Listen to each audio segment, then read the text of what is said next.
Yeah. All right, giving it a whirl here. Mongochatter 10. Jeff Wheeler right here. Yo. I'm in his home art studio zone. Yeah, we're here in Riverside, Rhode Island. Riverside. Yeah, East Providence. East Providence. Riverside is kind of like a branch of East Providence. How long have you been in this area? Well, I moved down to East Providence in 2016, in October 2016, from New Hampshire. That's where I grew up. And I thought we'd be down there for like a year, but we ended up being down here, you know, until now. We're still here. Yeah. So it's been 4 years. Yeah. Yeah, but it's cool. It's got a much better art scene down here than New Hampshire has. Much better skate scene down here than New Hampshire has. Well, that's not true. Yeah, I was like, oh, I was gonna say, cut that. New Hampshire has a sick skate scene too, but I wasn't. I don't know if I was as involved in it, and there's still ways that I could be more involved in it down here too. But well, you're pretty involved with the art and stuff. It seems art-wise, like you're connected with a lot of people in the skate world and beyond with that. I am, but I definitely I don't get out there enough. But a lot of it's because I'm here doing this, so a lot of it becomes like I'm weighing, you know, should I go spend my time skating or should I spend my time drawing skating or something? Yeah. You know, it's like you got to do, you know, you got to weigh it and see what's both, because it's not like I'm just drawing for fun at this point. You know, it's my job in a lot of ways too. So it's hard to make that balance. I don't know. I'm always working on that, and I always feel weird about it too. I'm always like, fuck, I don't get out to enough events or show face as much as I could. But I guess you could look at it like you can't really. It's about that balance for sure, but it's like you don't necessarily have to feel guilty about going to an event instead of drawing, because who knows what connection might sprout from that going to that. You know, you'll probably meet someone and. Almost always that's the case. Yeah, that's what I was going to say. Probably. That's almost always the case. Yeah. And you get out and you'll meet somebody new. And a lot of times now with Instagram or whatever, it'd be like, remember when I met you? Totally. That was wild. That's so funny how that's literally how it almost always works out, where it's like, oh, I've been following you on Instagram. Like either I've been following them or they've been following me. Yeah. And that's a weird age for that, where you can feel like you know somebody but you've never even met them. What do you feel like when after you had the canvas and Thrasher, did that happen a lot more for you? Yeah. Actually, you know, I was so quick to say yeah, but honestly, I don't know if it made that big of a difference. I got more like random people following me or whatever, but locally, I think, you know, a lot of the companies that I worked for, they were obviously stoked on it and like they shared it and stuff. Yeah. But I don't know if I got like more people locally that like found me through that. I mean, I didn't have like my Instagram tag on it or anything like that, but it was more of like it was a definite milestone, you know, bucket list thing to get onto it, and I think it was more of a legitimized maybe like what I was doing or something. Yeah, like, I would imagine it would put some pep in your step, man. Because you know, it felt good. Like I'm not like I don't consider myself like a visual artist, but I've always been in tune with Thrasher, and like I feel like I trust them through Canvas. Yeah. I don't know who edits Canvas, how it all works, but like I don't know who it was. Or if it's a thing, like if it's in every issue nowadays, but it's like to me, I feel like, not that I'm super hip to the art world, but as far as like skate art, like if you have that canvas, that's like an accolade to where you're like who else has had canvases, you know what I mean? That's a pretty esteemed club of people that like... I think that's the part that I get the most stoked at, is like I'll look at it and I now share that that platform or whatever with... Well, let me say, it's a pedigree. Yeah. I think so. Yeah. I'm not trying to... Dude, in the skate art world, it seems to me like, to be featured in Thrasher magazine as an artist, like with a page... Yeah, that's saying something. Yeah, I was stoked. I was also, well, it was weird because I was stoked about that, but I think it was the August 2018 I got Thrasher a time before the canvas, where I put in I submitted a skate comic that I did. I don't know if you saw it. No. And what was it? Maybe I did. It's this Grim Reaper, and it's called Spot Cleanup, and it's like all these. It's like this Instagram influencer dude with like his girlfriend and a couple old people are sitting on this bench, and they're just being lame or whatever, like saying some stupid shit. And then the Grim Reaper comes down. It's called Spot Cleanup, and he just comes in and he cuts all their heads off. And then he comes and he does like a switch nose blunt over their blood. And I was just stoked on that. But like it was weird. I think I was more stoked on that comic being in there than the canvas, which was it weird, but comics like COMIX when yes. they had that? Yeah. Okay. Yeah. And they don't really do them anymore because I've submitted a couple other ones, and you know, you hear back or you don't hear back. But one of them I had heard back from, and they're like, "Oh, this is rad," but they're no longer doing it. Where's the coffee table book though? You know what I'm saying? Like Wrench Pilot. I know. That dude way bad. Right there, dude. Wrench Pilot, Overdose. I love that fucking comic. Yeah. Oh, so I mean, so influential. It seems like now that order of the day is kind of like there's so much stuff. Yeah. There's so many more brands, and mostly every brand on some level is like, hey, we're rad. And it's like, not everything is rad, but it's like, people don't go out of their way to say that other shit is not rad. Yeah. They're just like, they stay in their lane and they're like, they kind of can build themselves or not. It's like, it's less cutthroat, like, you're right. Fuck you, girl. Fuck you, Powell. You know what I mean? It's more just like, yeah, you'll get you can go to Zoomies or fucking the most hardcore shop. It's totally, whatever you want to do under the umbrella, it's kind of like accepted. Yeah. I know, it's kind of nice in a way that there's no one's trying to profit off that negativity or whatever. Well, so but at the same time, I think it really kept people in check, maybe, where like people were kind of afraid of maybe getting ripped, and it like I don't think now there's no brand that's afraid to open up Thrasher and being like, what are they gonna say about me? You know, like what brand? You know, I think that is gone. You know. Yeah. But it would be interesting. Yeah, it would. It would be interesting. Dude, and this might open up a conversational can of worms, but how do you feel about this Iron Cross controversy? Oh, with Independent? Yeah. Oh, I don't. Yep. Oh shit. Like. Yeah. You know what I mean? Like. Okay. I know. I heard about it. I didn't give too much thought. Yeah. Into it. But it seems like there's a movement. Like I know guys who have they're like, I'm gonna ride Thunders now. Fuck it. Yeah.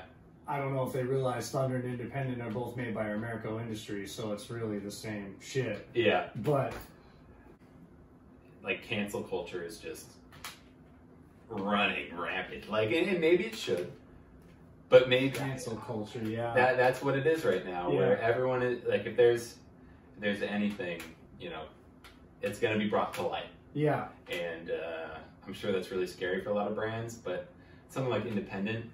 They didn't like that's it never bothered anyone before. Yeah, I mean, so and I'm it's not like, what they were. You know, I can't imagine that was what they were going for. Yeah, I don't think that there's some insidious fucking like history with that brand to like I think it's totally just about hardcore skateboarding. Yeah, and it's like I'm down with that. Yeah, and you know, the Maltese cross has been used by fire departments and you know what I mean, all kinds of whatever. It's just like there's something about symbolism, but now it seems like in light of all this chaos that's happened since early March of this year, it's like people are looking for these effigies to burn, you know? Yeah. Yeah, I know. It's crazy that it's made its way into skateboarding. Yeah. Because I was bragging to all my friends about how we're above all this shit and fucking we don't have problems of race and all this kind of stuff. And then more shit comes to light and it's like, no, it's fucking skateboarders are just people too. They are. Nobody's exempt from any of this. I mean, you know, obviously there's people that didn't do anything that are exempt. We're all bad. No, I don't mean that. I don't think any industry is exempt from it. You know, it happens. It's like you said, we're all people or whatever. People have done some shady shit and now it's really coming to light. Yeah. For better or for worse. I think it's good. I think it's good that it's, you know, that it's being recognized, it's not being overlooked, and it's being addressed. I think that is important, but I think that we need to also give, you know, brands like Independent or whatever, they need to be able to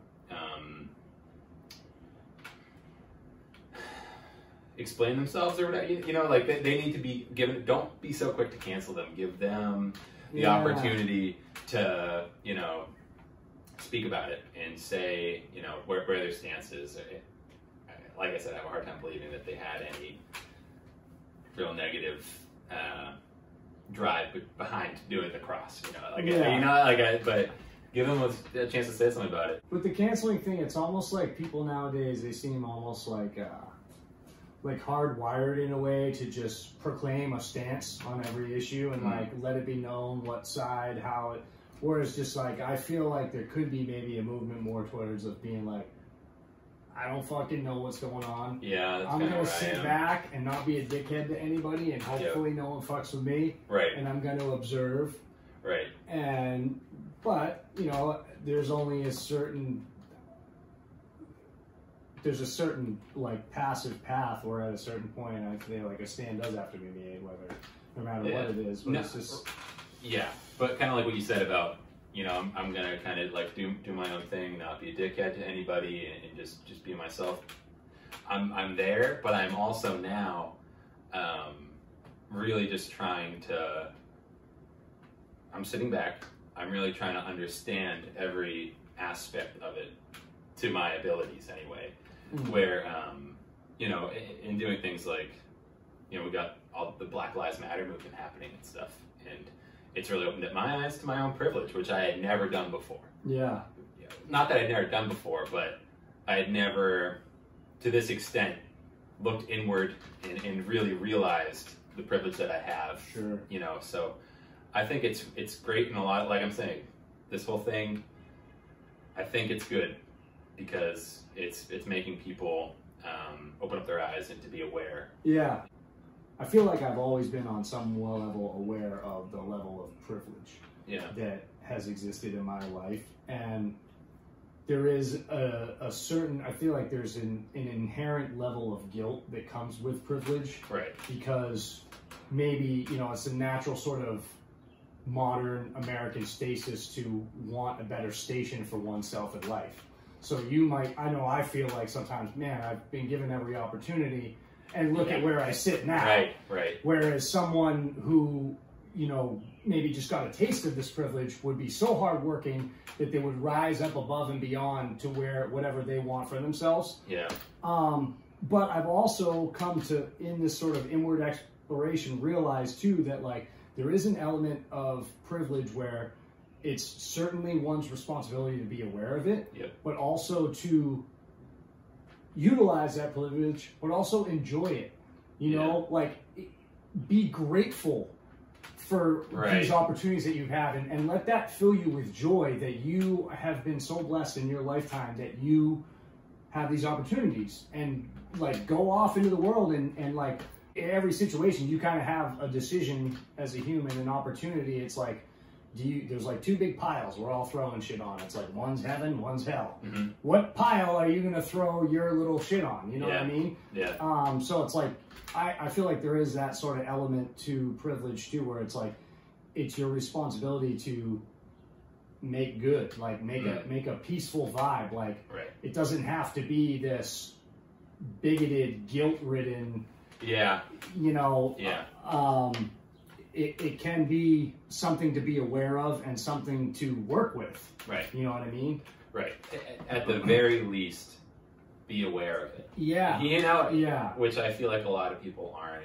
Which is crazy. It is and it isn't. It's, you know, where I come from, it is crazy. Yes, it is crazy. But I can also see the person that's from, you know, I'm from a small town in New Hampshire where there's really not much diversity at all, you know? And so, you know, when you get kids that have grown up there and then became adults there and then lived their entire life there, they don't, it's not in their everyday lives to be seeing, you know, people of different ethnicities, really, or you know, or yeah. But I guess like that's no excuse for them at all. Like I still think that they should have the wherewithal to look inward and to work on themselves. And I don't know why there's so many people that don't work on themselves, that that don't self-reflect. Like, how are you going to watch a movie or listen to music and not sort of see another part of the world and understand that even if that's the very, like, you could watch freaking Do the Right Thing, you know what I mean? And just be like, oh, wow, there's a whole different world out there. And I'm actually, like, look around compared to what's going on in this movie. It's not New Jack City. Right. I'm sitting here in New Hampshire chilling with my fucking Jamba Juice. Right. You know? I don't understand why that's not an inherent I don't either. thing for people to grasp at.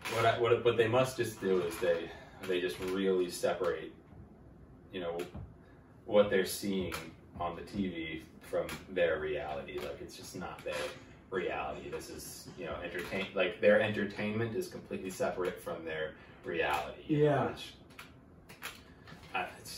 I couldn't do that, but... Well, I feel like it's like, you know, I'm not going to sit here and call myself an artist, but I feel like you're an artist, people with artistic sensibilities, creative people, they probably understand that art springs from real life on an inherent level. So it's like, just, you know, you go into a Cumberland Farms, and the interaction between the clerk and the person in front of you might be way more interesting to you as an artist than it is the person. That's just superfluous buzzing noise. Yeah. You know? Yeah, it's finding like inspiration and everyday things, and not just, people will just chalk up anything to just everyday happenings or whatever.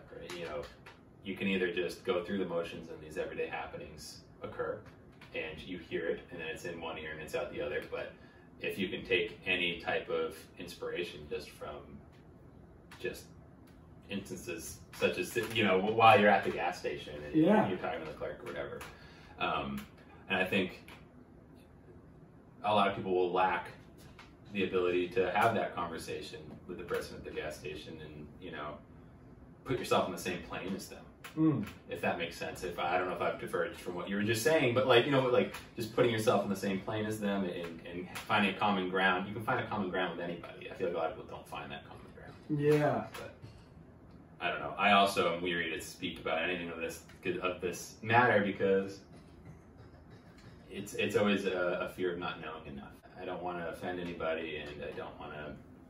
It's so, being wrong is just scary now. I feel like you just have to say what's on your heart, and like for me, it's like I'll preface it, or there's an addendum to what I'm saying. It's like, I realize that giving from my place of privilege, my stratosphere, which I haven't worked for, it's totally the lottery, you know, middle class white person, you know, in America. It's like, I understand, I'm fully aware that to many people, everything that comes out of my mouth is moot. And that's not an invalid stance. I get it. I get it because of the history of where we're at. Yeah. I get it. But that doesn't, I'm not gonna like not try to express myself and be who I know that I truly am. Yeah.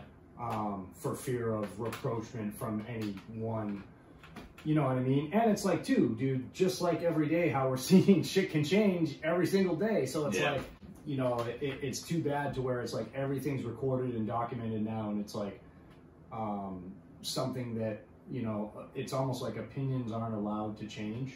Which, I mean, as I was saying before, if you're a person who looks inward and who wants to constantly work on yourselves, your opinion's probably going to change like every single day. I know with me it does, or I feel like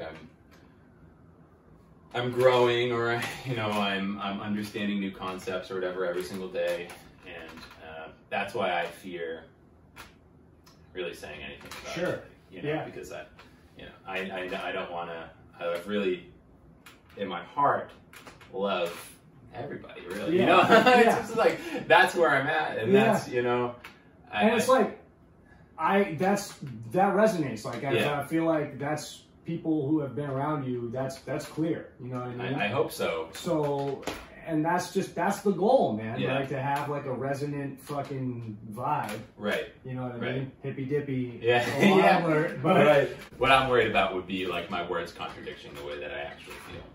You know, I feel like I'm expressing the way that I feel with my words, but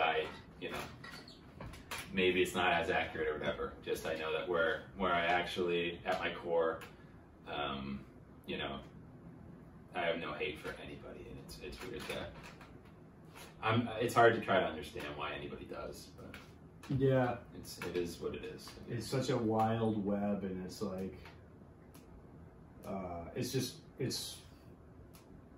I think it's a good thing ultimately that we are at a place and time where it's like, I'm not saying go knock down every statue, but yeah, maybe just figure out, try to see who these people are, and like what is it that, and it's not like, you got to keep this in mind when you're dealing with people too, like in the current moment. It's like, we didn't fucking build this thing. Like, no. we're in it. Yeah. So we got to figure it out and work within it and see how it can work together for us, with us, right? Whatever. So it's like,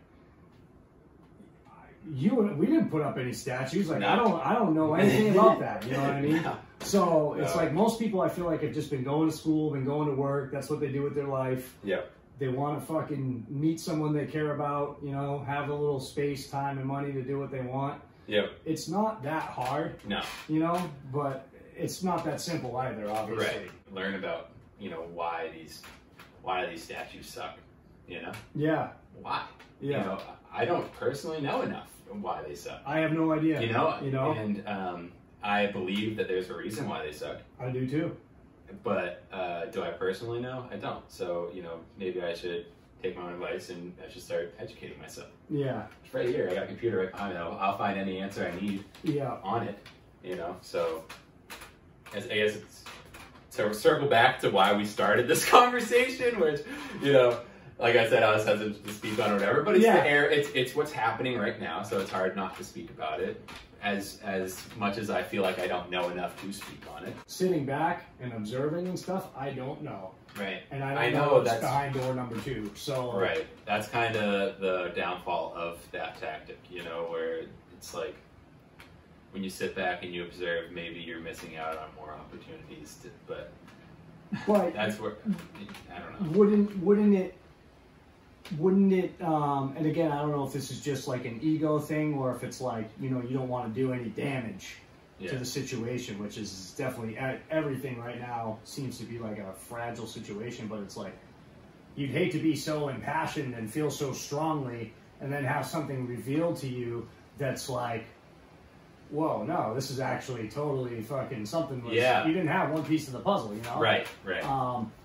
But obviously, racism, brutality, violence, persecution is fucking whack. Yeah. There's no, like, you can't sidestep that. Right. I mean, that's the thing, is it's whack, and that it's so whack, and it's just it's unfortunate that not everybody sees it as whack, and that it's unfortunate that it's even still a conversation. There's a undertone with a good portion of people, unfortunately, that's like a restless, displaced rage. And I feel like racism is one avenue where that shit can go. Yeah. You know? But it's like, back to skating, it's like it's aggression it becomes a dirty word, you know? Mm-hmm. But it's like growing up and skating and punk rock and things like that, like that's not necessarily the case. No. Like, you know, aggression can be rather cathartic. Yeah. If you're not fucking breaking someone's jaw. Right. You know what I mean? It's there's ways you can grind the shit out of some pool coping. Right. And it's like, that's an aggressive thing. And it feels so good. Right. And it looks rad. Yeah. You know, like, it's rad. Yeah. So it's just like, there's avenues for aggression that aren't like fucking poking the hornet's nest. Right. You know what I mean? Right. The nature of punk rock music is aggressive. The true essence of punk is like, there's this inherent love and protection of purity, humanity, love, truth. And it's so strong that the participant in punk rock is willing to mock the whole society and lash out in aggression at everything that stands, because they value the essence of life so much. Right. And that's kind of like what music is all about. Yeah. It's like getting together and celebrating life. Right. You know? Right. Which is, I mean, that concept, it's so funny because even just that concept and that idea is so hard for certain people to understand. Yeah. That behind all this, you know, specifically in punk rock and that music scene, behind that, it's surging from a place of love or lust for, you know, something that you're passionate about. Yeah. Whether it be life or whether it be an idea or, you know, something like that. Yeah. Where, you know, people will hear that and be like, these guys are angry. Yeah. You know, like, it's those boomers. But, Yeah. you know, like they'll hear that and they just think it's such a negative thing, where sometimes it is, but, you know, there's beauty in negativity in that form, I think. Yeah. It's, you know, it kind of like sprouted up on its own. I mean, eventually, like most things, skateboarding included, but it gets kind of like co-opted by advertisers and whatnot. But it's like, it kind of sprung up on its own as like a, that's why I think it's so resonant with so many people, is like it's like a natural, almost evolutionary phenomenon. Yeah. You know, within like, as far as like cultural mindsets within this country, like punk rock is now the norm. Yeah. You know? Yeah. And like, I remember when I was a kid, I always say this one, when I was a kid, it seemed like that one of the gnarliest like things that people would talk about would be like ice hockey or the NFL. Yeah. But now it's like, everybody watches the NFL on Sunday. It's almost like church. And you have like the UFC. I was gonna say, yeah, people just beat the shit out of each other. So which is huge right now, you know. Like, and then the music is like, you know, like Smells Like Teen Spirit is like a classic, like giddy, grunge, like, but it's like fucking, you know, it's like we're at a, it's gnarly. Yeah, you know, it is. Yeah, well, it's funny how that like heaviness is so just like apparent now. You know, in so many different forms. It's kind of dope. It is. Like, I feel like I've been saying about all this sort of unrest lately. Right. It puts a lot of things at, like, the frontal lobe, whereas it's been subconsciously, we've known that a lot of shit is fucked up. Yeah. But now it's kind of like, oh, boy. Yeah. And, you know, one would hope that it can be, again, it sounds so, like, hippy-dippy, like, you know, but it can be some sort of maybe mass awakening. Yeah. You know? Yeah. Well, that's what I was saying. You know, like with so many things, I mean, you know, back to recognizing my privilege and stuff like that, like police brutality and things of that nature is something that, you know, it's like, oh, that's something that the police do. Like, that's almost always been, you know, something in my head, like, yeah, police do that. Police can do that. No, they can't do that. Right. You know, now we're realizing that's not normal for them to do. It's normal for them to do that. Yeah. They've been doing that, but that's not okay, and it's not something that we're gonna, you know, allow to happen. Well, you know, we hope it's something that we're not gonna allow to happen. Yeah. But yeah, it's a mass awakening. It's realizing that, you know, things are messed up right now. Yeah. Extremely messed up right now. Yeah. And, you know, if we don't stop, if we don't start recognizing it and paying attention to it, it's gonna come out of control. It's gonna keep going and going and going, and it's just gonna be the norm, which we don't want that to be our norm. Right. No, we don't. We don't want that to be our norm. And I feel like people are so quick to cling to a policy or a stance, whereas to me, I just feel like there's a ripple effect, right? Whereas like, if we can fix ourselves as individuals, then eventually, slowly but surely, the society will heal. Yeah. Right? If we have people who are individually sound and can look within and grow, then they will make decisions that will be fostering a way that, you know, shit can come together, and actually it doesn't have to be such a brutal place. Right. You know what I mean? Right. You can't make somebody self-reflect like that, you know? Right. You can't, like, Because it's experienced as an attack. Yeah. If you're like, yo, why don't you think about this? People are like, don't attack me. Right. You know what I mean? Right. Like, I know. They're so quick to be defensive about it, and they're so quick to just, you know, be upset about it or be enraged with it, you know? I mean, just like with the story you were telling me earlier about, you know, you were skating out by that liquor store or whatever. Mm.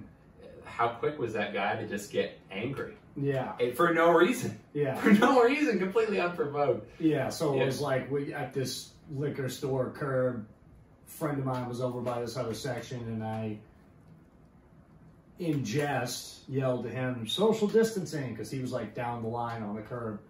And this dude who wasn't, you know, he was just coming out of the liquor store. He just kind of beelined it towards me to tell me why I was so, you know.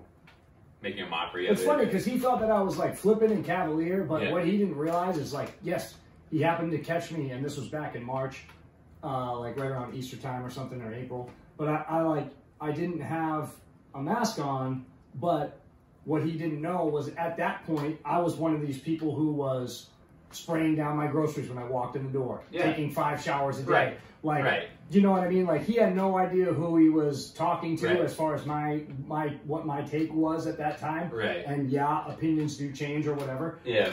Things change, but information's changed. Every damn day, you know. Did he not have?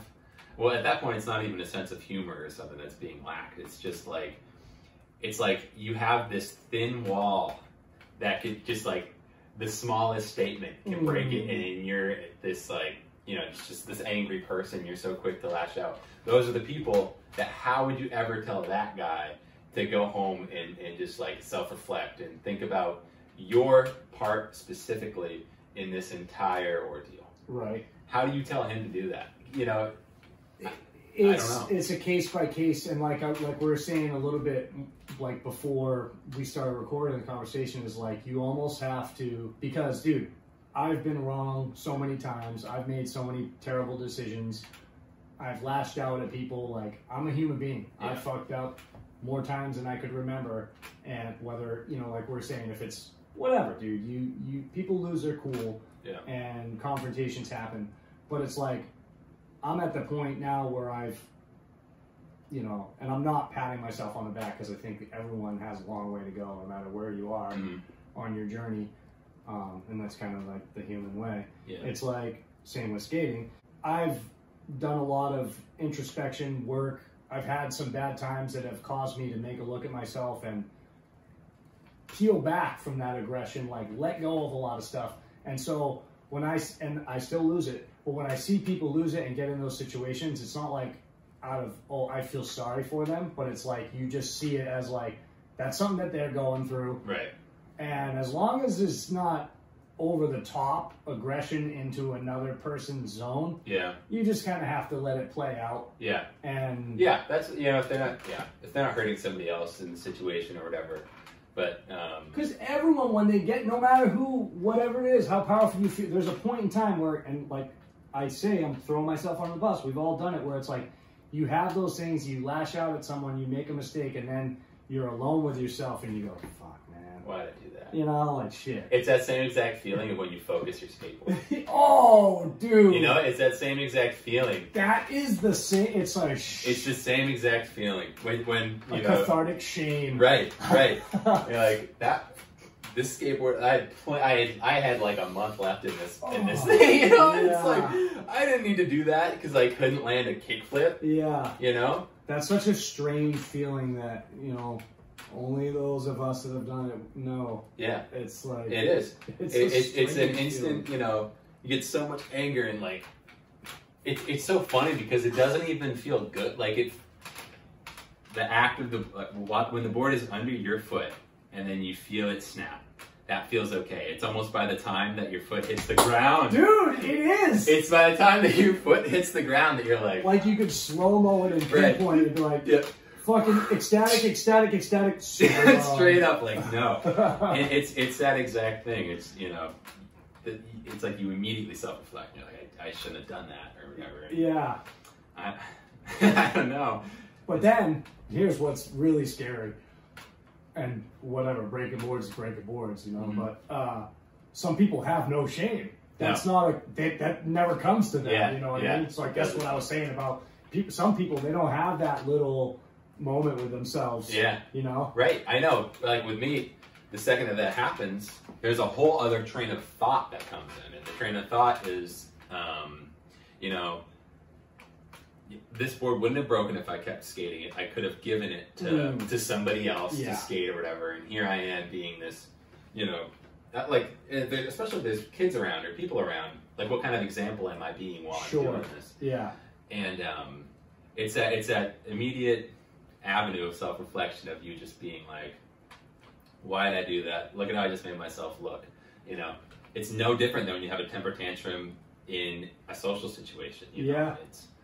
I don't know. It's weirdly accepted in skating. It is. I think it's almost like, to really, if you get down to it, it's like, say like we're part of a skate crew and like I'm the dude that always loses my shit. Yeah. But I'm like really good and I get good footage. It's like everyone else. It's kind of like the dudes in Clockwork Orange are like, haha, yeah, cool, man, like good temper. Like embracing that is kind of like there's probably some element of like, yo, don't turn that shit on me, homie. Right, I know. You know? Like, everything's cool at home, bro. Like, keep that point on your skateboard. Yeah. You instantly get this feeling of regret, right, when you break your board, but then on the flip side of it, when you try to break your board and you can't break it, like that anger is unmatched. And I don't even know if I've had that anger outside of skateboarding because it's so intense. Where it's like, I don't know. It's eventually you give up and then you're just like, maybe it's a good thing, you know. I've never been through that where it's just like, then there's a new battle. Right. No, I'm breaking this board. Right. Well, that's the new trick. But then there's another thing too where it's like, and I think this is kind of respectable too, but then like you can't give it to a kid, but it's like you're battling this trick and then you just break the board at the end of it because it's like that is the... Right, that's closing the book. Your book ending. Right. When I was younger and, you know, your parents are buying you skateboards and stuff, it's a lot different, that anger, like breaking your board, because you don't have that concept of money where it's you know, now when I break my board, I have to go and buy another skateboard. It is what it is, but I feel like I can comfortably saying it around skaters, it's all good, but like if you were to talk to regular adults about this, they'd be like, what? But it's like, if I go to an indoor skate park where I pay to get in, it's not like I'm snaking kids, but my level of aggression is because I drove there and I paid, and my mom didn't drop me off. Right. It's not a fucking free lunch for me. Right. Like, I really have to, I paid to do this fucking slash grind, so I'm doing it. Right. You know what I mean? No, I know exactly what you're saying, I mean, I think that's why you tend, I mean, at least with me, and I try not to be, like I said, I try not to be like too negative about this kind of stuff, but like, that's like, you say you're at an indoor skate park and there's like scooter kids getting in your way, it's like, you're not even on a skateboard. They're not even there to me. Like, I know, fuck it. That's when I start feeling, you know, like I can't even get on a different train of thought once I get really harping on the idea that I'm like, and it doesn't matter their age, like they could be 14 years old, and then I start thinking, dude, you're 14, you shouldn't even be on this scooter right now, and then it's just a whole different thing, but I won't get into that. Yeah. You don't have to answer this if you don't want to. Have you ever ridden a scooter? When I was a little kid, I had a Razor. Okay. I had a Razor. But it's, you know, I got over it so quick. I didn't really learn any like cool tricks. I never learned the is it even called a tail whip when it's on a scooter? I think. You know? I don't know. It's not really a tail. It's not a tail. It's a total body. I'm not even trying to diss. I think is it called a whirly bird? That's what I would call it. It's like a whirly bird. Yeah. It's probably a whirly bird. They do the fucking. No, I know what it's called. No, it's not. Is it a bar spin? I think a bar spin would be actually the handlebars, right? Yeah. Yeah, you do the handlebars. But I think you can spin the handlebars on a scooter as well. Oh, really? I think. I don't know. I don't care. I'm older, but like when we were neighborhood kids, there was a version of the scooter that was like a mini BMX, a scooterized BMX frame. Yeah. So it would like it'd be the same forks as a BMX and have the same handlebars, and the frame came down, and then it was like this fucking. Was it a tiny wheel? No, it was BMX, miniature rubber BMX wheels, and you would rip on those things, and they were fun. You could like go, you know, I'm like 10. You go off a little hump, like a street or a tree stump. So, you could go on, because they were BMX wheels, you can go on dirt. And and they had some weight to them, so you could actually like I remember, so in like 99 or some shit, my friend Jeff Strykowski had this girlfriend, and I was still in high school, he was in college, and it was just after Christmas, and I went out to visit him at his place. And his girlfriend, she like didn't get skateboarding. It was like not a time where people understood the subculture of skateboarding readily. So she, for Christmas, bought him a Razor scooter. They were this brand new thing that just happened. Yeah. Razor scooters. Right. And it was even before. The nation too. Yeah, it was even before like they were seriously openly mocked, because no one. It was just like, what the fuck is that? They weren't around long enough for him to know how lame they were. So he got one, and he was kind of bummed. Like, we kind of knew how lame they were. But anyways, I went to visit him, and I rode the thing, and you know those little like rollers in the it's a speed bump. Yeah. I tried to hit that thing and do an ollie. Go straight. But I just pulled up on the handlebars, and I seriously went directly to my back. I just went, boom, like straight up coughing, and just slammed so hard, and I just like handed the thing back, and I was just like, I'm never fucking going near one of these things again. I guess, in a sense, I got into skateboarding through scootering, because my first ever skateboard was, do you remember they made those scooters? It was literally like a skateboard, like a fishtail skateboard, no nose, just a tail. And it would have a scooter handle, like screwed into the trucks. Oh, yes, I do. Yes, I do. And that was one of my. I had the Zelda skateboard scooter. Yeah. And I did, you could wheel it. You could unscrew it, and then you have a skateboard. Right, and then it's a skateboard. Yeah. And I had it for years probably before I actually unscrewed it, and then I didn't have grip tape or anything, so it wasn't that fun. That's actually dope. I feel like that's like what the progression of that toy is for. Yeah. Like, oh, you worked your way up to take off these handlebars, and now you're skating. I totally agree with that. And I also, I shouldn't have just ripped on scooters as hard. Like, I can't stand older people on scooters. I think scooters are fun, you know, when you're a kid riding a scooter, but everyone does it or whatever. Kids are kids, man. Yeah. And it's like, if it's not an indoor park where I paid to get in, it's basically a playground. Yeah. Let kids play. And it's kind of annoying to me when there's a dude in his mid-30s who's like fucking bummed on what, like, kids playing. Right. It's like, they're kids. What do you expect them to fucking do? They're gonna play, you know. And you hope that, you know, with those kids going there, because they have just as much of a right to be there as you do. Sure. At these outdoor parks, at any park, whether they're paying to it. Yeah. But we ignore that. You know, they have just as much of a right to be there as you do. And you'd hope that with the kids that go there, you know, more and more often, that they'll start learning skate park etiquette. Yep. Because that's what, I think that's the only reason why so many people don't like scooters, because they don't have the skate park etiquette. Dude. You know, that's what it is. That is what it is. That's all it is. If they had better skate park etiquette, you know, they waited their turn, they didn't snake in front of you, they didn't, you know, they'll just keep doing the same trick back and forth, back and forth, back and forth, you know, using whatever obstacle, whether it be the quarter pipe or whatever. And, that's the frustrating part, that they don't realize that, you know, they're not giving you a turn to have yours. Yeah. So I think, like, if they could figure that out, and there's actually scooter kids, you know, where we met, East Providence Skate Park. Yeah. That's I go there all the time, and there's kids on scooters there. They're actually really cool. Yeah. Like, there's some really cool people that scooter there, and they're really good. Yeah. And they have skate park etiquette, and you know, they're cool about it. They don't annoy me at all. Sometimes, you know, it's impressive when you see somebody do a backflip on a scooter. I know it is, but I just have this immature thing inside me where I'm like, that's not. I know, but no depth for me. Oh, see, I give them it. I do it because they're out there, and you know, they're not in my way. They're out there doing it. I know, it is ridiculous to fucking wing yourself upside down. Could you imagine committing to that? Could you imagine? I couldn't commit to that. Yeah. So, you know, I can't help but be stoked for that. Yeah. But, yeah. So if they could all figure out skate park etiquette, I wouldn't hate them as much, but. Yeah. I don't even hate it. It's just, it's comical. It's like, my friend and I were at this place up near Sacramento. Mm-hmm. Like, we used to live up in, like, what's the name of the county? I don't know, Nevada City, Grass Valley, Auburn. Yeah. But we used to skate Sacramento all the time.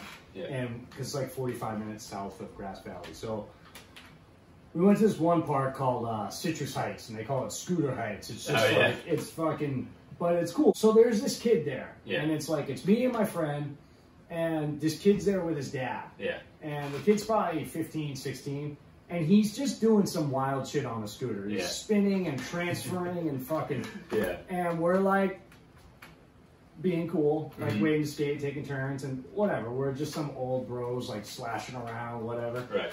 But his dad just doesn't, like, there's no conversation previous. His dad just, like, looks at him. And in my mind, I want to say he was drinking a beer, but I know that's not true. Yeah. But he's just like, I keep telling him to put the scooter down or he's never going to get laid. Like, he just said that out of the fucking blue to us. That's awesome. We're just like, that's awesome. Your dad knows. Right. Dude, yeah. But maybe kids don't see it that way. Little kids. I mean, these kids watch motherfuckers open up boxes on the internet for fun. I know. So I don't know what's going on in their brains. I don't know why people are into that, but yeah, it's so true. I mean, there's also, like I was saying, at least at the skate park I go to, there's kids there that are on scooters that are actually like cool people. Yeah, sure. And so like maybe when they look at them, you know, kids get stoked. But like growing up, I had never seen anyone look cool on a scooter, and I still think there's a level of uncoolness to anyone being on a scooter. Yeah. I don't know. Message to scooter people, it's like, I'm not trying to diss you or whatever. It's just like, I'm not familiar with the scooter way, what the lines are, what the tricks are, how they do it. We're speaking two different languages, really. Frankly, I'm not bothering to learn because it's like, not to be a dickhead, but it's like that, it's kind of like, and honestly, dude, I kind of feel the same way about BMX. It's like, you guys are fucking guests. Yeah. You know what I mean? So, I'm not going to bother to learn how fucking scooters operate. So it's just like, I'm not trying to snake you. I'm not trying to be a dick. If you bothered, fuck, elitism, it's a tough thing.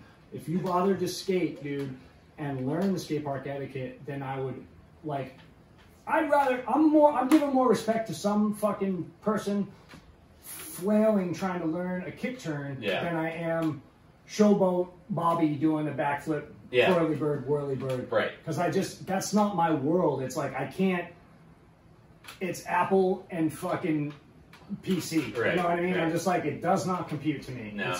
I get it. Sparkly, radical. It's a physical feat. Just not into it. And with the bikers, the BMX, I've said this before, it's like, they're very similar to us. They're often cool people. It's rad. It's the same vibe. It's 100%. There's nothing wrong with BMX. I think it's sick. I would watch a BMX video if there was not like. I don't want to see BMXers in skate footage. Yeah, in the background. Right. It's just an aesthetic thing to me. Yeah, I want to keep them separate. Oh shit! In footage, right? Yeah. Like in videos and stuff. And at the park too. Yeah, but dude, another thing, if I'm standing on the deck and someone's like winging this shit, and it's just like, again, it kind of goes back to. Now I've had to learn what BMXers do because they're like, you mess with the bull, you get the horns. Yeah. I don't want to. I better. Yeah, there's some like really hard BMXers. Dude. Yeah, like there are. Fucking, you know what I mean? There really are. I mean, and they get a beating too. You know. Dude, I'm not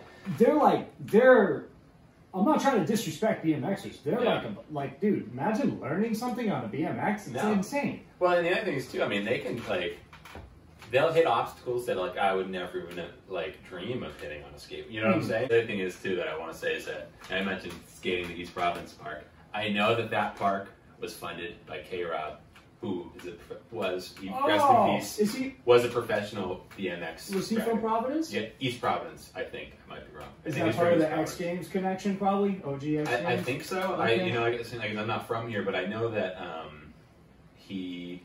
I don't know if he funded it or his foundation made it. That's right. So that's the other thing too. With that skate park, I mean, I might be the guest of that. Like the skateboarder might be the guest there. No, I'm with you. In that situation. I'm with you. Is there anything you want to say to me, to the world? Let's see. I mean, we should definitely talk about some of your artwork and stuff. Like, you mentioned that you're able to do that now as... I mean, that's what I'm trying. Yeah, I'm trying. I tried it years ago, and it didn't work out. It's just I have some that you have to have a business sense, which I've since tried to build up or whatever. It's hard. It's really hard to monetize everything that you do, you know, because sometimes you just want to spend the whole day working on something that's just for you that, you know, maybe I just have hanging up or whatever. Yeah. But, you know, what you got to end up doing is making something that's going to appeal to a wider audience. And, you know, when you're thinking about somebody buy this, it kind of takes away from that little like creative thing. But what's happening now, which is cool, is getting like commissions and stuff. So like that is, I love that because I'm given a concept that I have to draw. You know, like I get a lot of t-shirt designs or logo designs, or do a lot of stuff in like the marijuana industry, things like that. Yeah. Packaging designs, label designs. That shit's rad because then I have a concept to work. Like they're telling me exactly what I have to draw. There's no, you know, I don't have to. I can spend my time doing this and I can have fun with it. And it's already monetized. I can set in. I don't have to worry about how I'm going to sell it. Am I going to put this on a T-shirt? Should I do a pre-sale? Like that whole thought process is gone. Like you're just told what to draw, and then you draw it, and you know, have fun doing it. Yeah. So I love doing that, and yeah, I've been fortunate recently to be doing a lot of that. That's awesome, man. So trying to just keep that going and keep the momentum going, and a lot of times, like this time of year, I get kind of busy with, you know, doing like skateboard stuff. You know, it's the winter that like, I'm like, ah, fuck. Like, it slows down in the winter. Living in New England, there's not much, you know, so. So it's like, you mentioned cannabis, but it's like, how much of like the percentage of your work is like from that freelance stuff is sort of like sourced from like the skate world? It's funny because most all of it came from it, you know, like whether everything does. Yeah, yeah. I know most all of it is connections that I've made through skateboarding or having skateboard, you know, work, or you know, somebody saw my work on a skateboard, or they saw a sticker I did for a skateboard company or whatever. So that's gets me business in other like genres or whatever. Yeah. Percentage of skate work. Well, you don't yeah, need a number, but if I were to, it'd probably be about 50% of it okay. is skateboard related stuff. Oh. And then the other 50% is probably a mixture of, you know, like t-shirt designs or, you know, like I was saying, like the cannabis, anything in that that genre or whatever.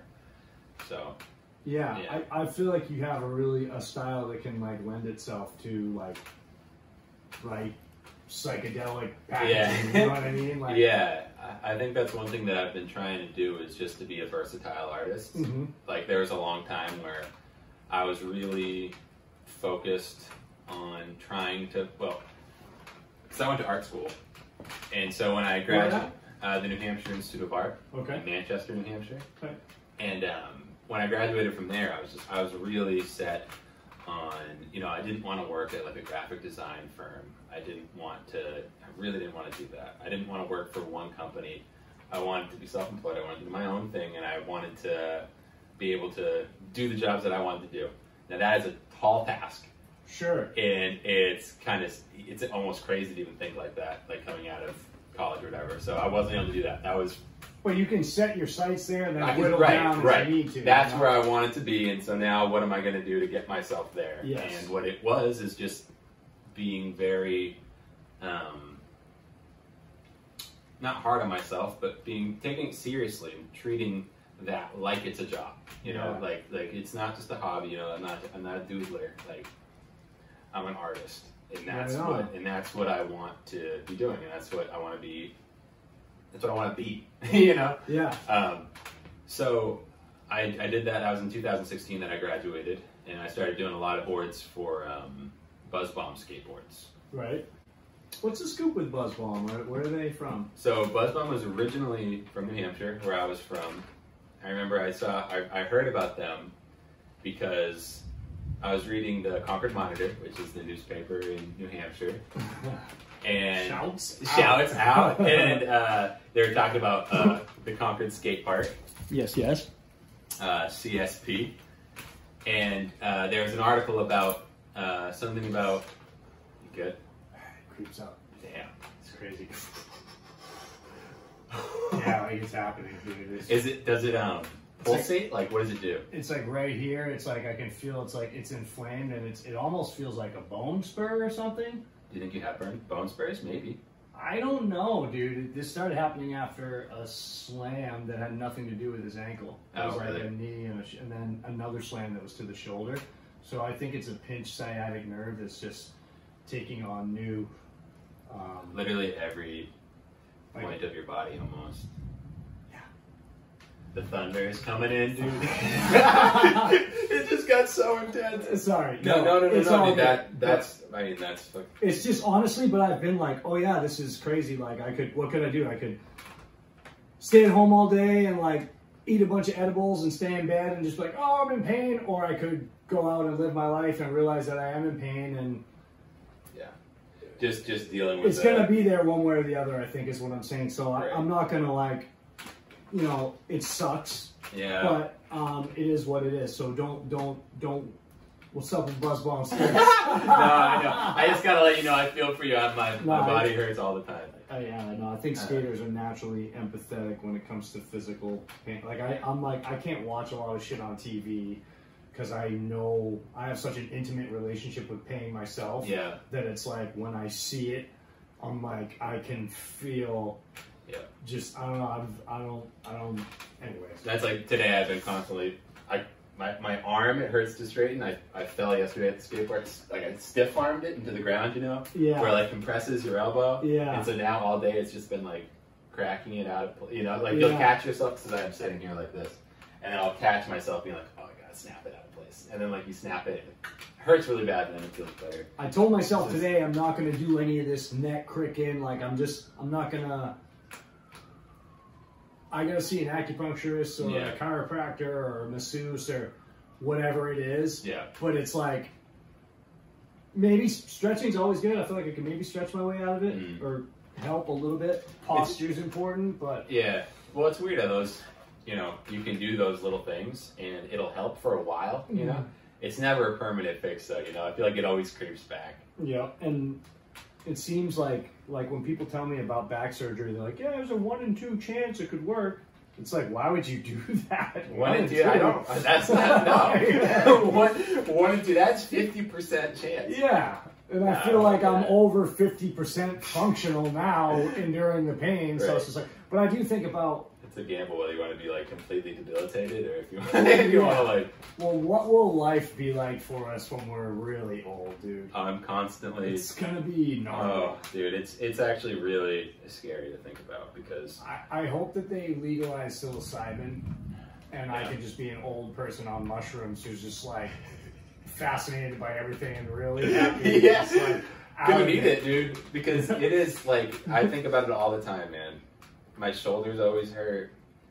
And these don't bother me too much now.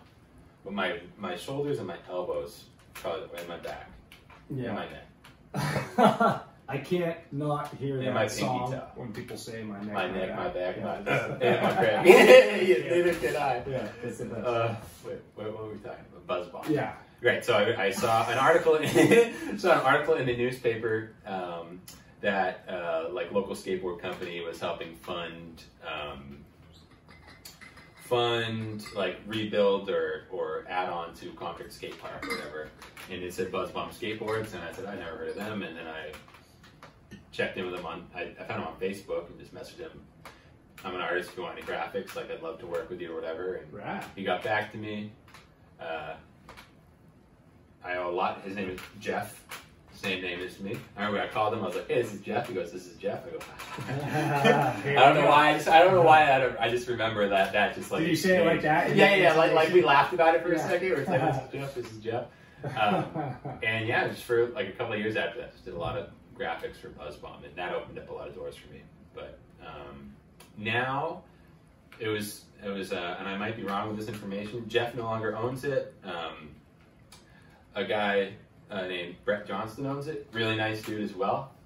He actually wrote my Thrasher thing, the canvas section. Oh, okay, yeah. Cool. Yeah. Really cool dude, and now he owns it, and he lives down in Texas. So, oh, okay. Yeah, so they're doing it out of Texas now, and I don't do any graphics for him anymore. Now, this guy Rob Torres does them, and he's a really good artist too. So they're kind of doing their own thing down there. So was that when the Rodney Mullen thing came into play? Or? Yeah, no, that so like what was that like for you, dude? That was a trip. Holy wow. That was a trip. That was an ego boost for sure, and you know that was cool just to know that. Mainly just to know that he knows that I exist. Yeah. Like to just be able to say that was cool. Yeah. No, it was really easy too. It was just what was the movie? Like there's a high probability that Rodney Mullen probably has somewhere in his house or storage unit or whatever. Maybe, I don't know. Right. But he might very well have a board with your graphic on it. Right. You know, I'm sure. I mean, yeah, it's like. It's Rodney Mullen we're talking about. I know, so a lot of people would approach Rodney Mullen and be like, do you want to do a guest board, this and that. But I'm sure, again, I don't know Rodney Mullen, but I get the sense that he would care enough to, if he's going to do it, he would preserve and hold on to the board, right? Yeah. Which is, that's he awesome. wouldn't have done it at all if he didn't care. And I think he, it had nothing to do with my artwork as to why he cared. It was, he really liked the military aspect of Buzz Bomb or whatever, and just because Buzz Bomb was better, and Jeff is better. You know? Oh, okay. Right. So and he's really interested in that aspect of it. He was really stoked on it, and that was rad of him to give to get involved with it because he's tight with Brett. Okay. Yeah. So that's where that connection came from. Okay. So, and was that guy from Manchester too? The dude who bought it? He was from Texas. Brett was living up in New England, I think. He was originally from Texas, I think. But he was living up in New England. He was teaching somewhere. If it was like, he was teaching somewhere prestigious. I hope I'm not completely wrong, but I feel like he was either at something like Harvard or MIT or something like that. Like he's a real smart guy. Wow. Do you know what he was teaching? I hope I'm not wrong with all this, but something writing related. Yeah. Cool. Yeah. Something with literature, I think. I'm pretty sure. Cool dude anyway. So but that Buzz Bomb era was really cool. And I owe so much to Jeff and to Brett. Yeah. For letting that was when I had become aware of you because I've always been like a lurker, but like I don't know, whatever. I guess I've just always I've been fascinated with like, because it was like, I'm like, oh, I got to get out of New England. I want to go like be a skater. You know? And so I've always kind of looked back at what's going on in New England. It's like, there's so much rad skate shit happening. That was, so my senior, at the end of art school, you do a senior show or whatever. And I remember I was working like the whole year. You had the whole year to prepare for it. And I was coming up with all these pieces, like it's really big technical drawings, pen and ink, and we'd have critiques at the end of every week. And I came in with this big collection of work, and my professor was like, I was expecting to be impressed with it or whatever, because I spent a lot of time on it, but the concept maybe wasn't there. He's like, so what does it mean? And I was like, I was kind of like floundering for an answer as to what it means, what the artwork meant. It was all like scary looking, like there's a wolf in sheep's clothing, and there was like a big scary bat and shit like that. And he's like, well, what does it mean? I was like, well, what do you mean what it means? Like, it is what it is, or whatever. And I was being like really offended by it. And then I went back home and I started thinking, what does it mean? Like, is my senior work, my senior collection, going to be something that I don't even know what it means? So I started to really reflect and be like, well, what do I care about? And the first thing that pops into my head, skateboarding. That's been the most constant in my life. I started when I was 11. That didn't stop. It stayed constant. And that's what I cared the most about. And so I said, well, I want to do skateboard decks. Because growing up, that's what I'd always said I wanted to do. I want to do skateboard decks. So I reached out. I wanted to stay in New England. And that's what really opened up my eyes to the New England scene. I wanted to stay in New England. I wanted to do a skateboard for a company based out of every state in New England. Oh, sick. Did you do that? Almost. So Weirdwood was the first. That was actually my first Weirdwood board that I did right there. The lobster. Yeah. So Weirdwood is Maine. Yeah. So I contacted Weirdwood, and Rob is another one that I owe so much to because I've done a lot of boards through Weirdwood, and it's always really cool concepts. And he's the man. He's a really got this flannel at the OG Kookmeyer shop. Oh, no shit. Yeah, you can see how old it is. But that's awesome. That's a rad flannel too. Yeah. I've actually never even met Rob in person. Really? Yeah. No kidding. I know. I have plans of trying to get up there this summer and skate with him. Yeah. So I did Weirdwood from Maine, and from Vermont. There's a company there. I don't know if they're still doing it or whatever. But there's a company called Vermont Skateboards, and they had a lot of really cool stuff going on, and got the okay from them to do a board for them. And I don't have it here though. Is that the continuous highs, dude? Nope. But through Vermont Skateboards, I feel like is how I kind of got hooked with continuous highs. Okay. And then from New Hampshire, Creep Show Skateboards, who I'd always been stoked on. I've always really liked their artwork on their boards and things like that. So that's New Hampshire. And what is it? Maine, New Hampshire, Vermont. And no, I never got one from Mass. Say a company were to approach you now about a board. Yeah. Would it make a difference to you what the shape was, how you drew the graphic? Yeah, it kind of does. Yeah, it's helpful to know. Yeah. I could, depending on the shape, I could just send them, the graphic oversized, and then it's just going to crop the way it's going to crop around the shape. Sure. But if you have that in mind, what the size of the shape is going to be, you can compose the art to fit that shape in a more fluid motion, Yeah. So if you know that from the start, then you know how to compose it and how to, make it work in that shape. Now, I mean, because the most common boards, I don't even know if people are, well, I think they definitely don't go any smaller than 775. Like, like they'll make 775s, and then now, most everyone's riding bigger boards, it seems like. Yeah. Up to like an 8.5 or 8.75. 8 was like 2000, 2001, it was like revolutionary. It was like, oh man, that's an 8-inch deck. Like, holy shit, I mean, even when I started skating in 2004, and back then it was still like 775s and shit. Like I didn't even realize I was skating for a long time before because I have big feet, man. So I was like skating. It was just kind of stupid. Were you just snapping boards like twigs? Yeah, I was snapping boards, and it was just like like flip trick wise, like I was flipping the shit out. I could do it. Yeah. But stability wise, when I started wanting to learn how to skate like transition and things like that, it was helpful to go bigger, obviously. But I didn't skate like a bigger board until I'd already been skating for like 4 or 5 years, probably.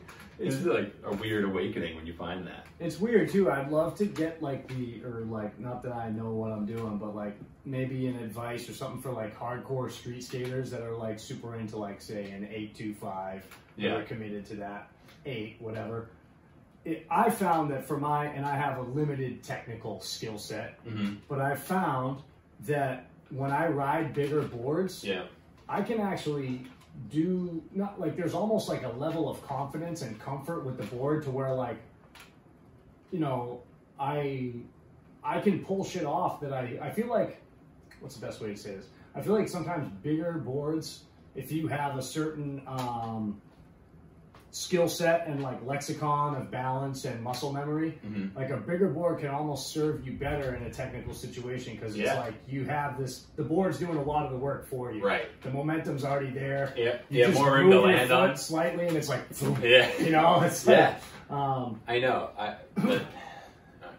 I guess I do see the other side of it where with a smaller board, less work to flip it. But I always think I love big boards. Are you a quiver person? Like, do you run different boards? Or I'm not. Have one board or one shape? Or I have one board, and it's funny because I'm not even that consistent. I never go smaller than 8.5, but if they have anything bigger than an 8.5 in a popsicle, then that's what I'll do. I want to go as big as I can in a popsicle. Sure. It's funny because that board right there, that snapped in half one. Yep.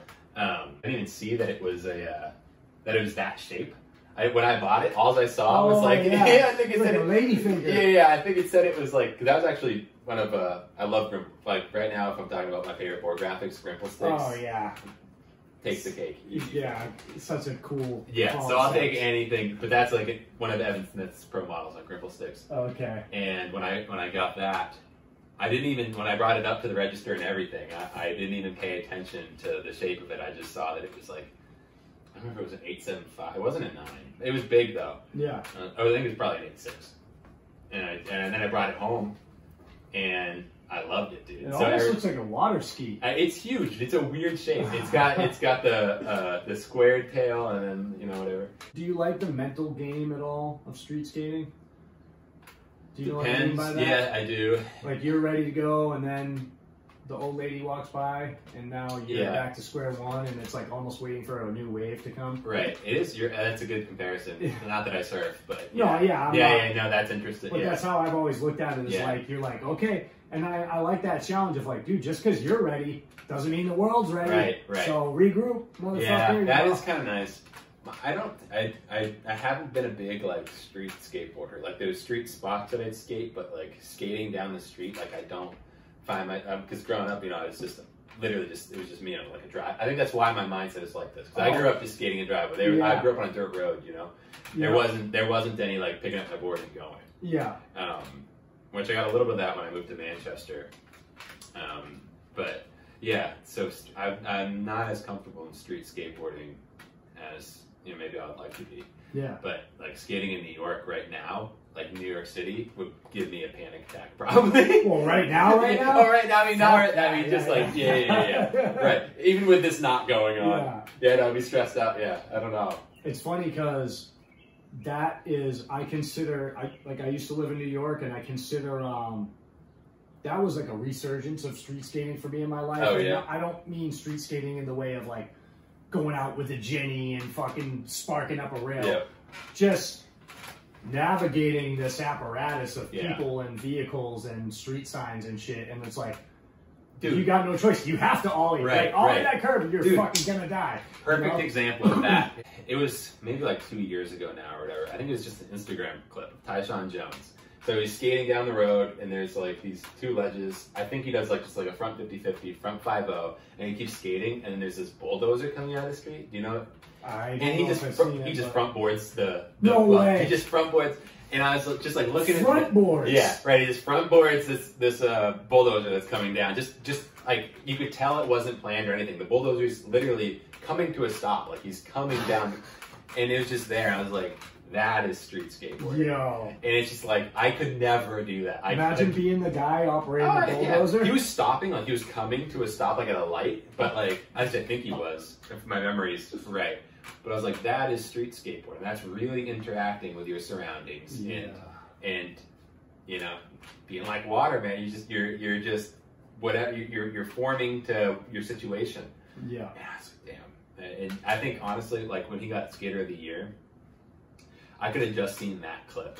Sure. And then been like, yeah, he's fucking Skater of the Year. Yeah. Like that was, it was nothing crazy. Like front 5-0, front 50, whatever, and just front boards, like just a bulldozer, a bucket. That's such an important aspect of skateboarding to me that I think in some circles it kind of takes a back seat to like trickery. Is just navigating your skateboard. Yeah. And being able to roll with the punches of terrain. Like, you know what I mean? It's such a crucial... When you see someone with that board control that they can just manipulate their environment in whichever way, you know, and just, it's so funny because a lot of skateboarding isn't doing tricks. It's like distributing your weight where it needs to be and knowing and timing and knowing where it is. Yeah. That's so much of skateboarding. Like you can really tell how much time somebody has spent skateboarding by seeing how fluidly they can, their fluidity when it comes to situations like that. Yeah. I love seeing that. Yeah. I don't know, but I also, at the other end, I love seeing someone that can just, that's kind of just like holding on. You know what I'm saying?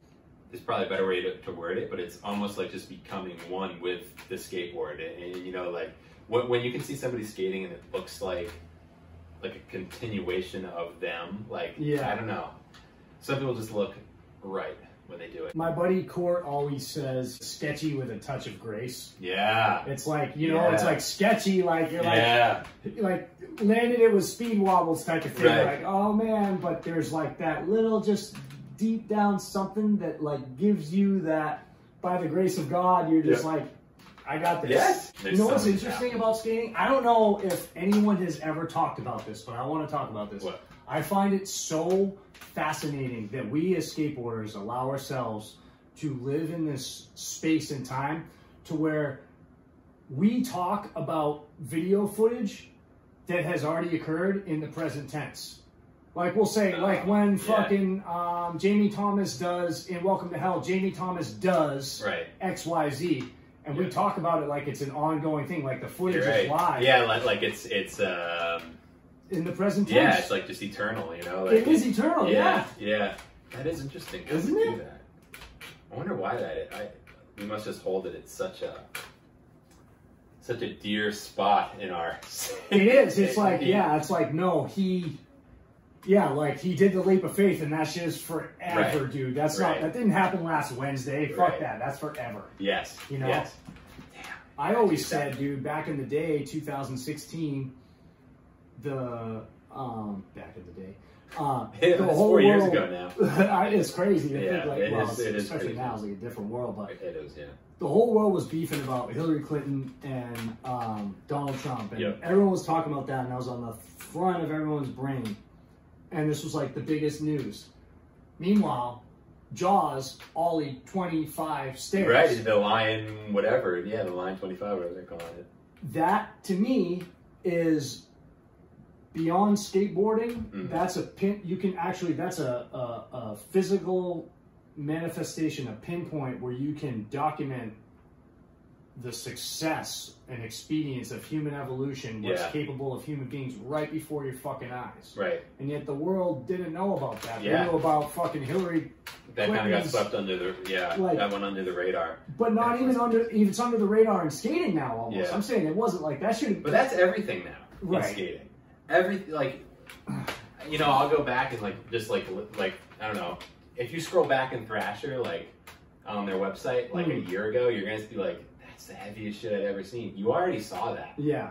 You know, there's just so much content out in skateboarding right now that it almost doesn't even matter. Like, yeah, like when you said the thing about the bulldozer in NYC, I was like, yeah, I've probably seen it. Like, but like, it's I'm surprised that now. even stuck with me, honestly. But things that happened in the era previous to social media and stuff, like, you know, videos like Welcome to Hell or Thrill of It All or Mosaic or any of those videos that were just really influential and important, those, because of the time that they happened at, have stuck around. I feel, you know what I'm saying? Like, I think a lot of it matters.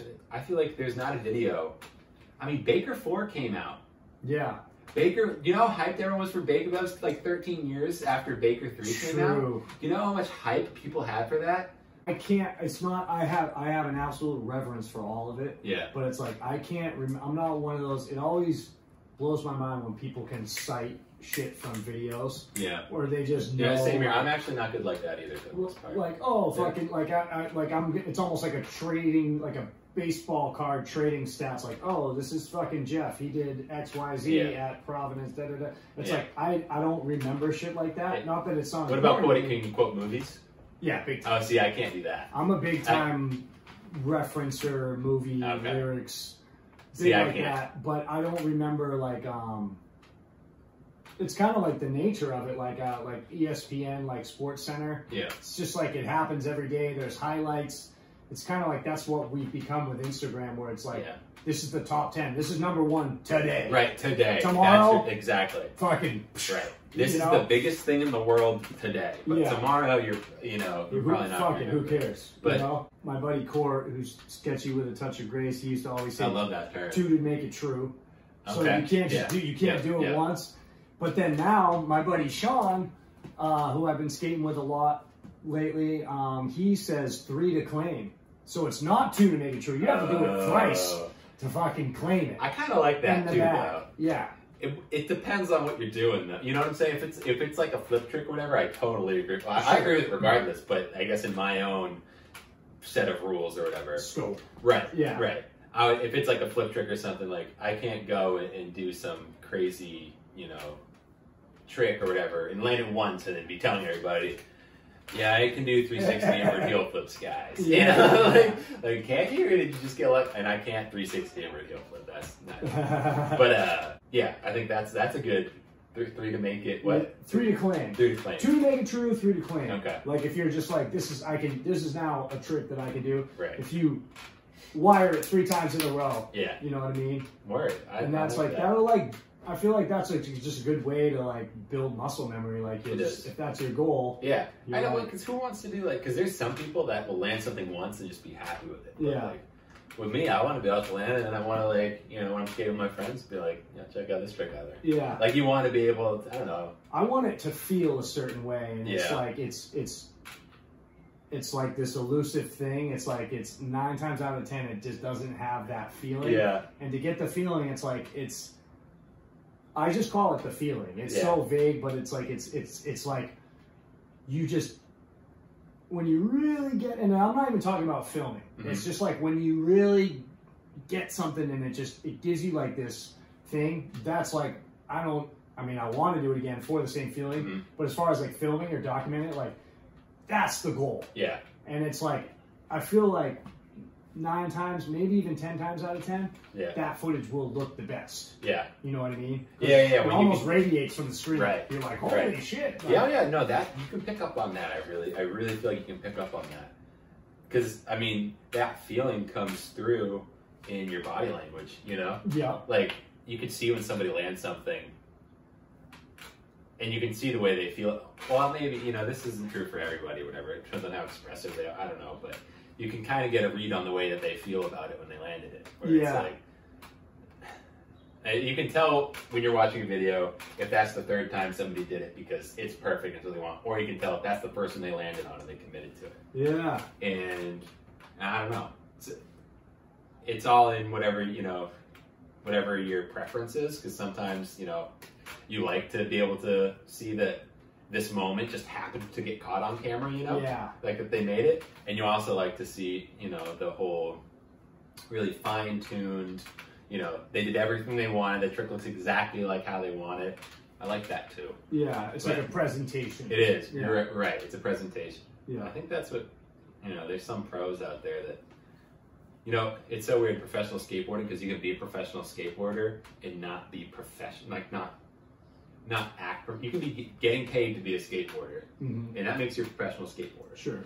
If you're, I guess you got your name on a board and you're getting paid to be it. That makes you a professional skateboarder. Yeah.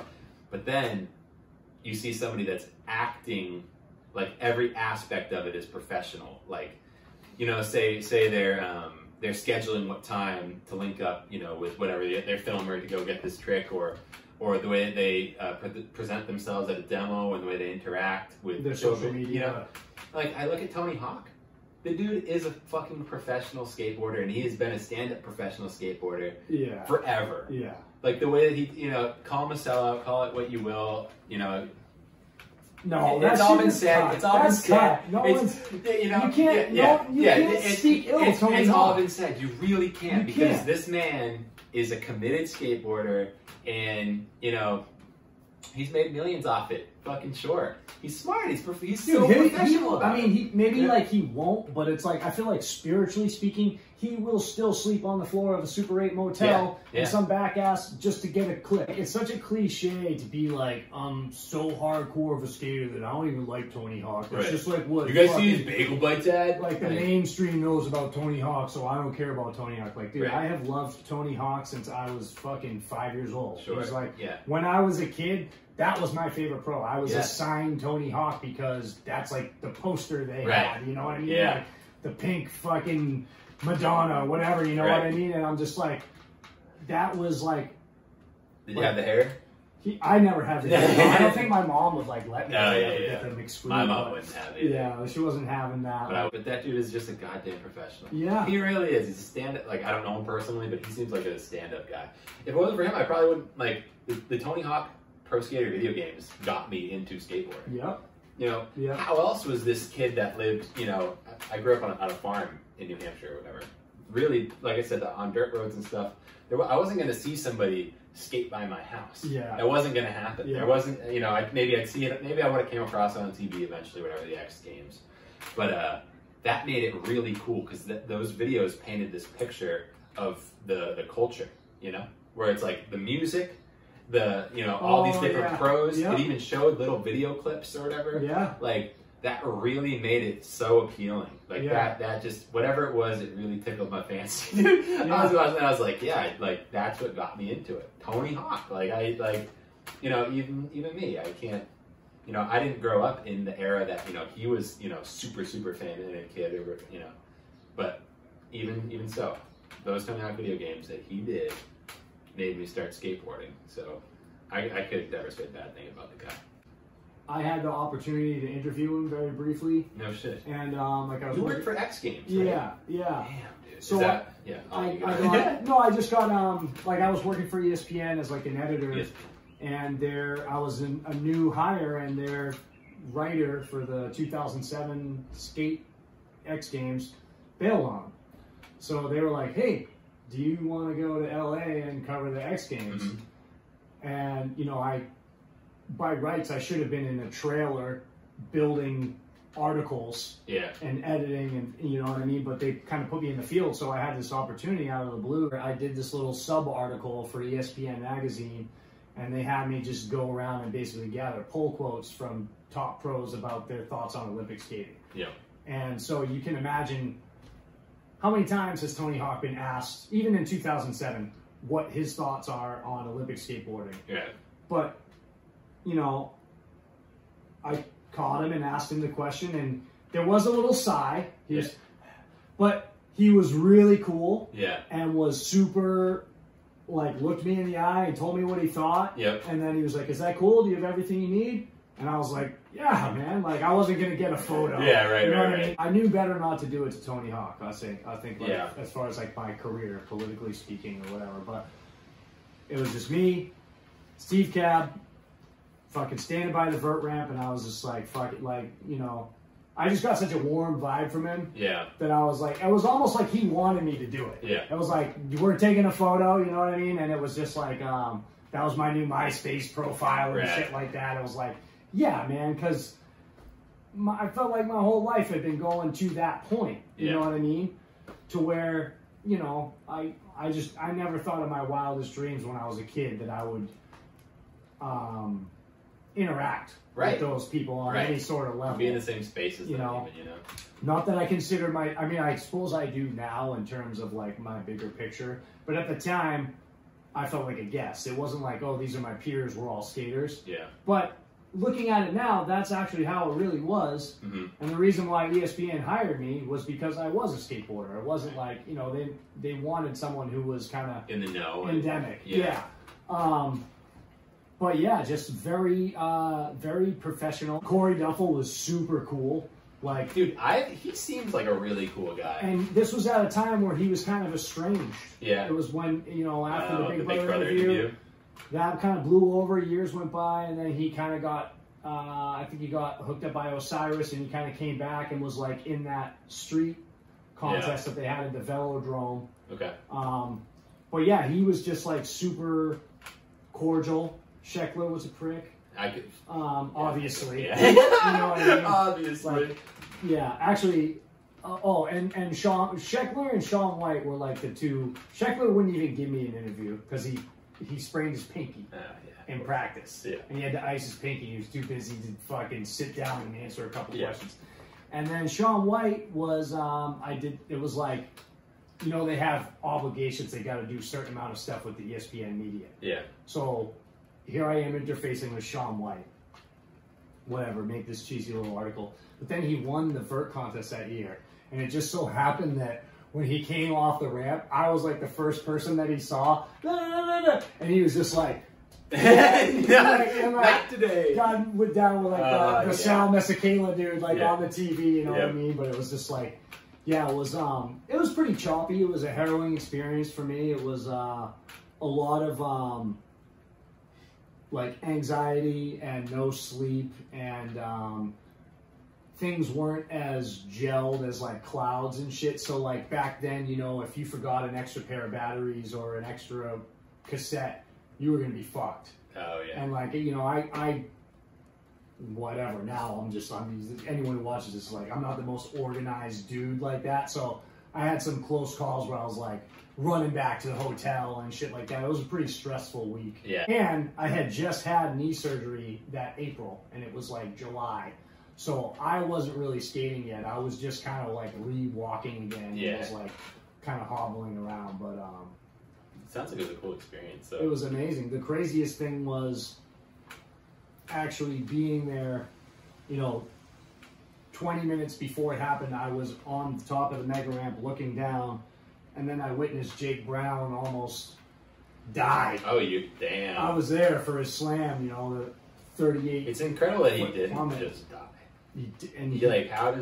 How do you even get back up from that, man?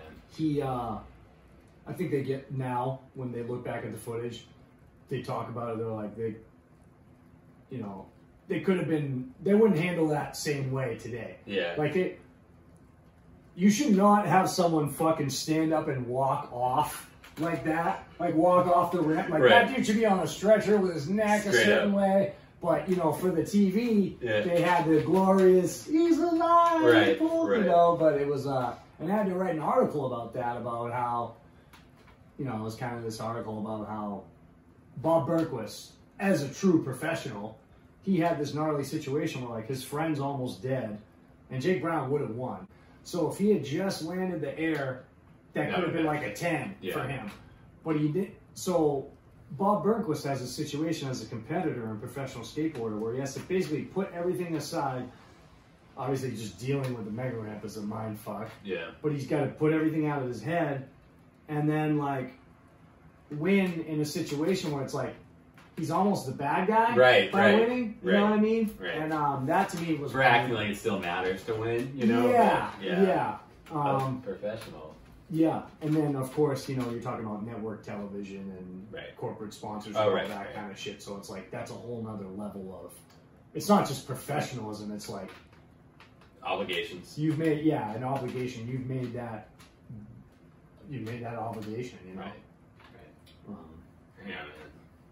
Yeah, it was heavy times. It was like so thankful for it as a skateboarder. Just that one little like.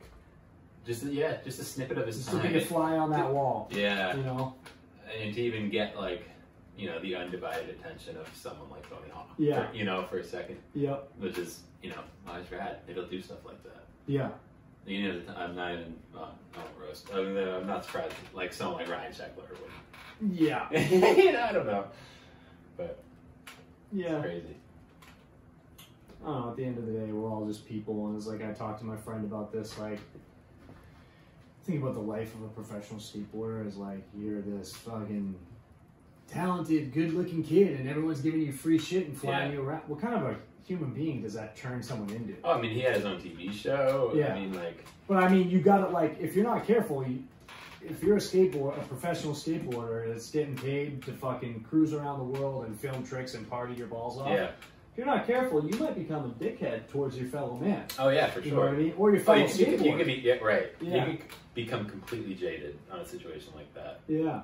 You can go either way when you get to that level of fame, and I don't know if I could ever critique the way that somebody handles it because I don't know what I would be like in that situation. Yeah. Like Ryan was famous when he was a little kid. You know what I'm saying? Like there's never a time where he wasn't the center of attention in any situation that he was in. And he actually seems like I've actually over the years become a fan. Not only obviously it's hard not to be a fan of his skating. Yeah, he's sick and consistent and stylish and powerful and athletic, and just like his skating is like I don't think there was a thing in the world that he wouldn't kickflip off of back in like 2010. Yeah. Like, so big. But I have also become kind of like what you're saying about like I've become a fan of his career. I'm enjoying watching him mature and handle himself more professionally. Yeah, and that type of thing. Skateboarding is gnarly. It is. It really is just a gnarly thing. And it's just a microcosm for life. It's just the same. It's like life, but everything that you find in life, you find in skateboarding. Yeah, you really do. You can kind of relate any aspect of skateboarding to any aspect of life. Yeah. You know, there's a correlation somewhere in there. You don't even have to look that deep a lot of the times either, you know?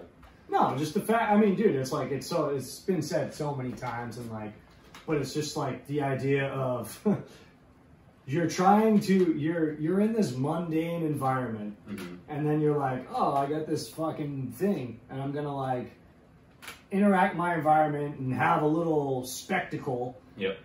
And then like, you know, 80% of that time the spectacle gets squashed. Yeah. But then you're gonna get up again. Right.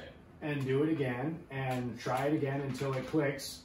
And then when it's over, you're not gonna revel in it and rest on your laurels. No. You're gonna go do something else and probably eat shit doing that. Right. And that's just what it is. It's like a cycle of like attempts, failure, achievement, reboot. Yep. And, you know, you can kind of stay in this, like, at a certain point, you're just kind of streamlined. You're at a cruising altitude where you're like, I don't even care if I land my tricks or not. I'm just happy to be, like, doing it. Flying. Right. You know, cruising altitude. Like, yeah. we're skating. We've been skating in the past. We'll be skating in the future. Right. Here we are now. It's fucking amazing. Perfect. That's true, man. That's what it is. You know, once you get to that point. And you're not getting so frustrated all the time or whatever. You know, you're not landing your tricks. That's fine. You're still doing it. Yeah. You know, and as long as you're doing it. And it's not that's not to say it's not like retreating, like, oh, I'm just going to push around. My body's failing me. It's like, no, it's just like we all want to get to that Gon's level of like you white out. It's not a thought. It's just, right. it's, you're a skateboarder, so you skate. It's as natural as a cocooning butterfly, you know, it's just like, you know, for sure it is, man. I don't know. It really is just like, it just making it your lifestyle and just making it, you know, what you do with like your free, that's what I care about, I guess, is making sure that when I have free time, I'm still filling it with skateboarding, and that's good for me. Yeah. You know? Fuck yeah. Hell yeah. That's what it is. Well, I guess, I think we did it, dude. Yeah, that's pretty good. I think we smoked it. Good. Awesome. Let's fill your space here. The digs.